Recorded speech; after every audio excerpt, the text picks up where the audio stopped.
Lipids या फिर fats. तो ये आपकी दो टाइप की हो सकती हैं। फर्स्ट आ जाता है आपका सैचुरेटेड फैट्स,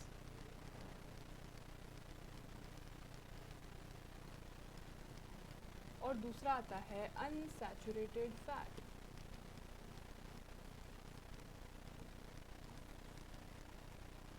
अब सैचुरेटेड फैट्स वो होती हैं जो आपकी नॉर्मल जो रूम टेम्परेचर होता है उसके ऊपर सॉलिड फॉर्म में रहती है, ठीक है। सॉलिड फॉर्म में अगर कोई भी फैट है आपका तो वो सैचुरेटेड फैट होगा, और अनसैचुरेटेड फैट्स वो होती हैं जो रूम टेम्परेचर की आपकी लिक्विड फॉर्म में होती है, ठीक है। इनके बारे में हम अभी आगे बढ़ते हैं। फर्स्ट थिंग, लिपिड्स जो है आपके दो टाइप के होते हैं, सिंपल एंड कंपाउंड, ठीक है। उसमें से हमको सिर्फ सिंपल के बारे में ही पढ़ना है, which is fat and oil, ठीक है। ऑयल आपका लिक्विड रहता है तो वो अनसैचुरेटेड फैट है, ठीक है। उसके अलावा अगर आप घी एंड ऑयल की बात करोगे, ठीक है, वो सॉलिड रहते हैं आपके रूम टेम्परेचर पे, तो वो सैचुरेटेड फैट्स में आता है, ठीक है। इसके बाद it provides 2 times more energy than carbohydrates.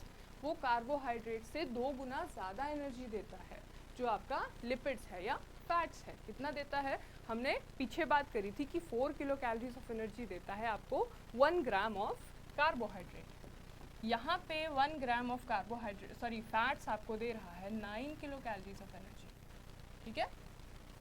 पर ग्राम आपको 9 किलो कैलोरीज ऑफ एनर्जी मिलेगा, ठीक है। It is the major stored food kept in adipose tissues. Adipose tissue हमारी बॉडी के वो टिश्यूज़ हैं जो कि फैट स्टोर करते हैं, ठीक है। फैट स्टोर हमारी बॉडी में कहाँ कहाँ होती है, बेली एरिया में रहती है, ठीक है। अगर हमारी बाइसेप्स के अराउंड देखें वहाँ पे भी थोड़ा बहुत हमको फैट मिलता है, ठीक है। तो वहाँ पे आपके क्या होंगे, एडिपोज टिश्यू, वो आपकी फैट को एज अ फूड स्टोर करके रख लेते हैं, ठीक है।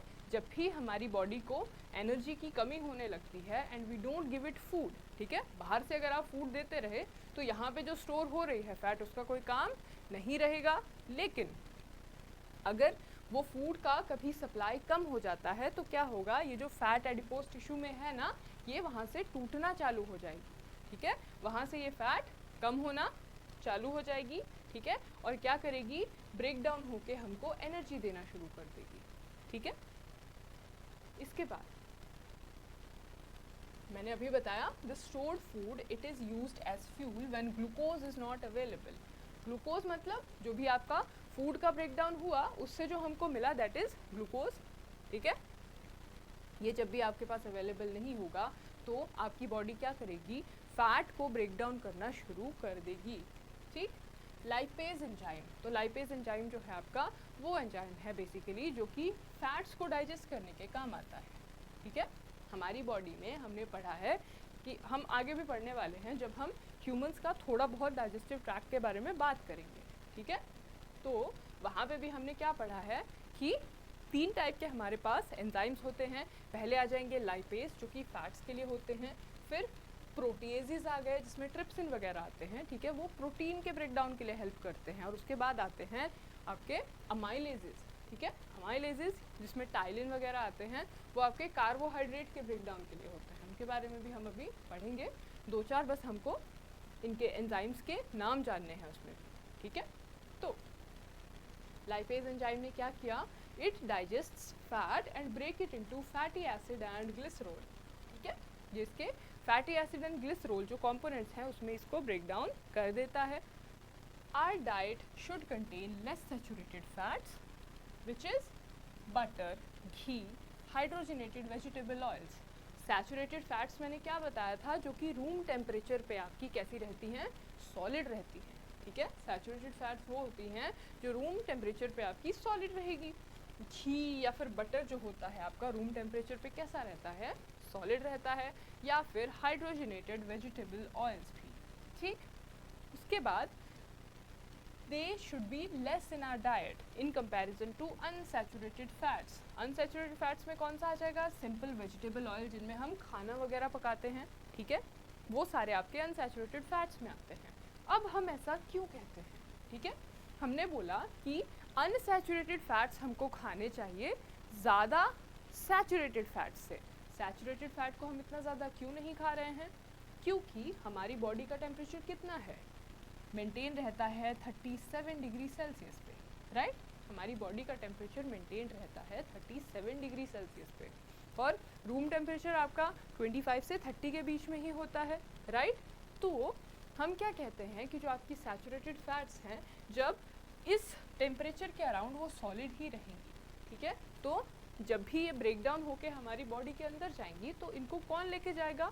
ब्लड ही लेके जाएगा, चाहे एडिपोज टिश्यू के पास लेके जाना हो, चाहे बॉडी की किसी और सेल के पास लेके जाना हो, ठीक है? तो ये क्या कर सकते हैं, काफ़ी बारी हमारी जो वेन्स या आर्टरीज वगैरह है ना, हमारी बॉडी में जो ब्लड का सर्कुलेशन करने के लिए हमारे पास जो ट्यूब्स हैं, ठीक है, उनमें काफ़ी बारी ये स्टक कर सकता है, ठीक है, उनको ब्लॉक कर सकता है, क्योंकि ये ऑलमोस्ट इस टेम्परेचर पे सॉलिड होता है, ठीक है?